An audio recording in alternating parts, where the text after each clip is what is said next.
Quels sont les risques pour un marchand de biens? Salut à tous, ici Yoni le marchand de biens. J'espère que tout roule pour vous, que vous avez la forme et que vous faites des très bonnes affaires. Aujourd'hui, je voudrais parler d'une question que personne ne traite. Ce sont les risques liés à une activité d'achat-revente, à une activité de marchand de biens. Alors, comme vous le savez, si vous suivez un petit peu mon travail, je ne fais pas partie de ces vendeurs de rêves qui vous disent que vous allez, grâce à l'immobilier, vous enrichir du jour au lendemain, en 6 mois, sans rien faire, en étant au RSA. Clairement, ça n'existe pas. Il faut prendre des risques si on veut arriver à quelque chose. Et aujourd'hui, dans cette vidéo, je voudrais traiter des risques majeurs qui attendent les marchands de biens et je vais également vous donner quelques moyens de vous en protéger. Petite rubrique, nouvelle rubrique, la question du jour. J'aimerais que vous me racontiez dans les commentaires quel est le risque auquel vous pensez qui vous empêche d'avancer, qui vous empêche de vous lancer dans l'activité d'achat-revente. Marquez-le dans les commentaires. Le premier risque duquel je veux parler, c'est le risque de bosser pour rien. Tout simplement de travailler pour ne pas gagner d'argent à la sortie ou en gagner très peu. Ça, c'est un risque qui guette beaucoup de néo-marchands de biens, c'est-à-dire de gens qui viennent de se lancer sur le marché parce qu'ils n'anticipent pas suffisamment bien les coûts, les frais, les taxes et la fiscalité. Et en fait, ils montent des opérations et ils se retrouvent à bosser pour pas grand-chose. C'est notamment le cas d'une personne qui m'avait appelé il y a plus d'un an, qui voulait peut-être suivre une formation. Je lui ai donné des conseils, je lui ai expliqué ce qu'il devait faire. Il a choisi d'avancer sans formation pour des raisons qui lui appartiennent et que je respecte. Et un an après, il m'a recontacté complètement en panique parce qu'il avait mal monté son opération et qu'au niveau de la TVA, il allait se faire complètement dérouiller par le fisc. Donc, ce type de cas n'est pas isolé. Sachez que j'en rencontre à peu près un par mois, des personnes qui ont mal anticipé certaines choses, certains frais, qui ont mal anticipé la fiscalité et qui se retrouvent vraiment à bosser pour rien. Donc ça, c'était le risque numéro 1, travailler pour des clopinettes. Le risque numéro 2, encore pire, c'est le risque de carrément perdre de l'argent. Et là, je voudrais vous raconter une petite anecdote qu'on m'a racontée il n'y a vraiment pas longtemps. C'est une personne qui s'était positionnée sur un terrain. C'est quelqu'un qui avait déjà un petit peu de moyens, mais il s'est positionné sur un terrain et il a traîné avec son projet pour les autorisations d'urbanisme. Il a déposé un truc et puis après, il a attendu, il a trop traîné. Entre-temps, changement de PLU. Et là, du coup, son terrain ne valait plus que dalle. Il valait même plus le tiers de la valeur auquel il avait acheté son terrain, simplement parce qu'il y avait eu un changement de règlement d'urbanisme et que du jour au lendemain, la valeur du terrain avait été divisée par 3. Donc il y a ce cas de figure-là, mais aussi le cas de figure des personnes qui anticipent mal un grand nombre de frais qu'ils vont devoir rencontrer sur leurs opérations, que ce soit en aménagement, je ne sais pas, en travaux ou dans des choses comme ça. Donc là, il faut très bien anticiper ce genre de choses, sinon vous pouvez carrément perdre de l'argent. Et en immobilier, les pertes sont proportionnelles aux gains, c'est-à-dire que l'achat-revente, c'est un domaine qui peut vous faire gagner beaucoup d'argent, mais si vous vous ramassez, vous pouvez aussi perdre énormément. Le troisième risque, c'est le risque de redressement fiscal, que ce soit à titre personnel ou en tant que société. Si vous réalisez des opérations d'achat-revente en nom propre, sachez que théoriquement, vis-à-vis du Code général des impôts, vous êtes dans l'illégalité car vous n'avez pas le droit de réaliser de l'achat-revente en nom propre. Ça s'appelle une opération commerciale. Et c'est comme toute chose, il y a des gens qui abusent des bonnes choses. Parce qu'on peut faire un petit aller-retour sur sa RP ou sur un investissement locatif une fois par an, tous les 2 ans, allez, une fois par an, grand max, mais il ne faut pas trop le reproduire, sinon tous les voyants rouges vont s'allumer au fisc. Vous allez vous faire redresser et les contrôles sont rétroactifs. Ça veut dire qu'ils peuvent venir vous demander de l'argent sur des opérations que vous considériez comme complètement achevées. Donc, si vous faites des opérations en nom propre, méfiez-vous car le risque vous guette. En tant que marchand de biens, sachez également que c'est une profession qui est une cible privilégiée pour les contrôleurs fiscaux. Ça veut dire que en général, dans les 5 ans qui suivent la création de votre activité de marchand de biens, il est fort possible que vous ayez un contrôle fiscal. Mais véritablement, ce qu'il faut garder en tête, c'est que le risque du contrôle fiscal est quelque chose qui peut vous attendre à tout moment. Donc, soyez vigilants, faites les choses professionnellement et soyez honnêtes. Avant qu'on passe au prochain point, petit service à vous demander, si vous pouviez payer votre like juste en dessous de la vidéo et me laisser un petit commentaire si elle vous a plu et s'il y a d'autres sujets que vous aimeriez que je traite en vidéo. Un autre risque qui guette le marchand de biens, c'est celui d'avoir sa responsabilité professionnelle engagée. Qu'est-ce que j'entends par là? Il faut savoir que si demain vous créez une société de marchand de biens, vous allez être considéré comme un professionnel de l'immobilier. C'est-à-dire que lorsque vous allez revendre un bien, vous ne serez pas exonéré de la garantie des vices cachés. Parce que si vous signez un compromis ou un achat en tant que particulier, on vous dira le vendeur étant un particulier, il est exonéré de la garantie des vices cachés. C'est-à-dire qu'en fait, il dit juste qu'il est de bonne foi, ce n'est pas un professionnel de l'immobilier, il n'est pas censé s'y connaître en bâtiment. En revanche, vous, demain, avec votre société de marchand de biens, vous serez considéré comme un professionnel et donc vous ne serez pas exonéré de la garantie des vices cachés.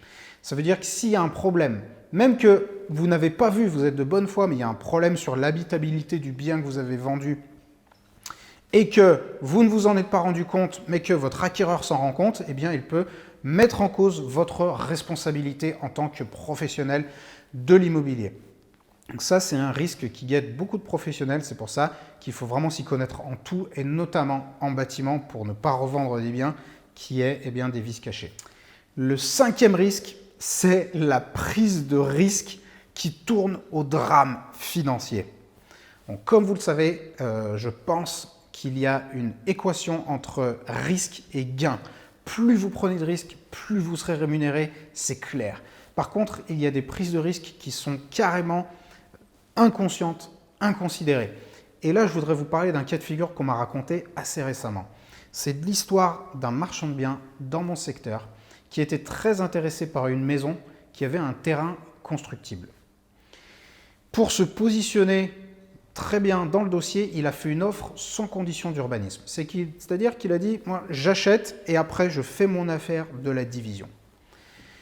Il avait un petit peu étudié le PLU, très bien, le terrain était constructible, divisible, il n'y a pas de souci. Sauf que une fois qu'il a acheté, il est allé voir la mairie et là la mairie lui a dit « Ah non, en fait, vous voyez l'arbre qui est en plein milieu de ce terrain, eh bien cet arbre-là, vous n'avez pas le droit d'y toucher. » Du coup, terrain inconstructible, du coup il s'est retrouvé avec le terrain sur les bras. Alors en fait, il n'avait pas encore acheté, il était sous compromis. Mais comme il n'avait pas mis de conditions suspensives d'urbanisme, il était complètement coincé. Et il ne pouvait pas non plus se cacher derrière la condition suspensive de financement, puisqu'il avait fait une offre sans condition de financement. Il avait donc deux choix. Soit il achetait, soit il versait une indemnité d'immobilisation d'un montant de 10% de la somme totale. Ça veut dire qu'en gros, je connais l'issue de l'histoire, il a sorti le chéquier, il a fait un chèque de 50 000 € pour indemniser les vendeurs parce que tout simplement, il n'avait plus aucune condition suspensive derrière laquelle se retrancher. Là, on a un bon exemple de prise de risque qui est vraiment très osé, c'est-à-dire qu'il n'avait absolument aucun filet de sauvetage. Alors, je ne vous raconte pas tout ça pour vous faire peur et vous dire c'est plein de risques, mais je pense qu'en tant que personne qui fait la promotion du métier de marchand de biens, j'incite les gens à faire de l'achat-revente parce que je pense que c'est un très bon levier d'enrichissement. J'estime aussi que j'ai une responsabilité vis-à-vis de vous. C'est-à-dire que si demain, quelqu'un se lance parce qu'il a vu une vidéo sur YouTube où j'en fais l'article et qu'il se ramasse, moi, ça m'empêchera de dormir, clairement. Donc, moi, je fais partie des gens qui aiment bien pouvoir se regarder dans la glace le matin et je n'ai pas envie que quelqu'un défonce sa vie parce qu'il aura mal fait les choses, parce qu'il aura vu une vidéo sur YouTube. Donc, j'estime que j'ai vraiment une responsabilité vis-à-vis de vous qui regardez ces vidéos. Je vais maintenant passer aux moyens de se protéger des différents risques. Et avant ça, j'ai un petit service à vous demander. Si ce n'est pas encore le cas, si vous pouvez vous abonner à ma chaîne et cliquer sur la cloche pour être tenu informé de la sortie des prochaines vidéos. Le premier moyen de vous protéger, c'est soyez honnête. C'est une des premières choses que j'enseigne dans mes vidéos, dans mes formations. Soyez honnête, faites les choses de façon carrée, faites les choses de façon réglementaire. Sachez que notamment vis-à-vis du fisc, le fisc, c'est comme le casino. Vous pouvez gagner une fois, mais dans le long terme, la maison gagne toujours et vous ne pourrez jamais baiser le fisc systématiquement. Dans le long terme, c'est toujours le fisc qui gagnera. Donc, faites les choses de façon honnête, dormez sur vos deux oreilles payez ce que vous avez à payer et faites vos affaires voilà, avec l'esprit tranquille. De même, pour les questions de responsabilité, sachez que le tribunal regardera énormément et regarde énormément les questions de bonne foi. Le tribunal vraiment regarde la bonne foi des différentes parties et si vous arrivez à démontrer que vous avez été honnête et que vous n'avez rien tenté de dissimuler à vos acquéreurs, eh bien le tribunal peut en tenir compte. Protégez-vous, c'est le deuxième moyen, vous pouvez vous protéger. Il y a énormément de moyens qui sont à la disposition des professionnels de l'immobilier pour se protéger des éventuels risques. Là, je vous parlais du cas du marchand de biens qui a dû faire un chèque de 50 000 €. Eh bien là, ce marchand de biens avait plusieurs moyens à sa disposition pour se protéger d'un écueil pareil, mais il a choisi de ne pas en bénéficier. Donc, dans mes formations, j'enseigne à tous mes élèves tous les moyens de se protéger pour ne pas se retrouver dans des situations pareilles. J'en profite, petite parenthèse, pour vous dire que vous pouvez accéder gratuitement au premier module de ma formation dédiée à l'activité de marchand de biens. Vous avez le lien juste en dessous de la vidéo, c'est gratos, allez-y. Le troisième moyen de vous protéger, c'est d'avoir recours à des assurances qui vous couvriront le jour où vous vous retrouvez dans la merde. Je pense notamment à l'assurance RC Pro, l'assurance responsabilité civile professionnelle, qui vous couvrira en cas de gros pépins. Mais il existe d'autres moyens de protection, d'autres assurances, des couvertures juridiques auxquelles vous pouvez faire appel. Alors ça a un coût, oui, ça coûte un petit peu d'argent, mais en tout cas, le jour où vous aurez un souci et vous devrez faire appel à ces assurances, eh bien, vous serez très content d'y avoir souscrit. Ne faites pas d'économie de bout de chandelle lorsqu'il s'agit de votre sécurité personnelle et professionnelle. Quatrième moyen, ne prenez pas des risques inconsidérés. Alors vous me connaissez, je suis plutôt joueur et je suis plutôt amateur de prise de risque et je conseille tout le monde, tous ceux qui font des opérations d'achat-revente, de toujours progresser en niveau de complexité et de prise de risque. Ceci étant dit, il ne faut pas faire n'importe quoi et il faut y aller crescendo. Démarrez petit, faites ce que vous savez faire, ce que vous avez appris à faire et petit à petit, rajoutez des niveaux de complexité mais n'allez pas prendre des risques énormes d'entrée de jeu. Et ça, je vous le dis, c'est du vécu parce que assez rapidement avec mon frère, on s'est lancé sur une opération qui était très complexe, qui était très risquée. On n'avait pas les connaissances suffisantes pour bien mener cette opération et on s'est fait dérouiller. Alors, on n'a pas perdu d'argent, on a gagné de l'argent, mais on a gagné beaucoup moins que ce qui était prévu et surtout, ça nous a pris beaucoup plus longtemps et ça a été beaucoup plus compliqué. Avant qu'on se quitte, je voudrais vous partager une petite citation que j'aime beaucoup. Et sur cette question du risque, elle est extrêmement pertinente. C'est une citation de Franklin Roosevelt qui a dit qu'il est dur d'échouer, mais le pire est de n'avoir jamais tenté de réussir.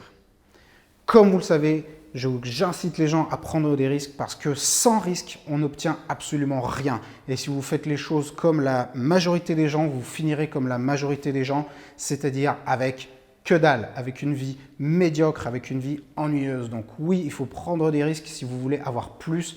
Ceci dit, il faut prendre des risques modérés, y aller pas à pas, apprendre à faire les choses, formez-vous, apprenez à maîtriser le risque. Plus vous serez formé, plus vous pourrez prendre de risques mesurés. J'espère que cette vidéo vous aura plu. Si c'est le cas, payez votre like. Vous pouvez accéder gratos au premier module de la formation. Laissez-moi un petit commentaire et je vous dis à la prochaine.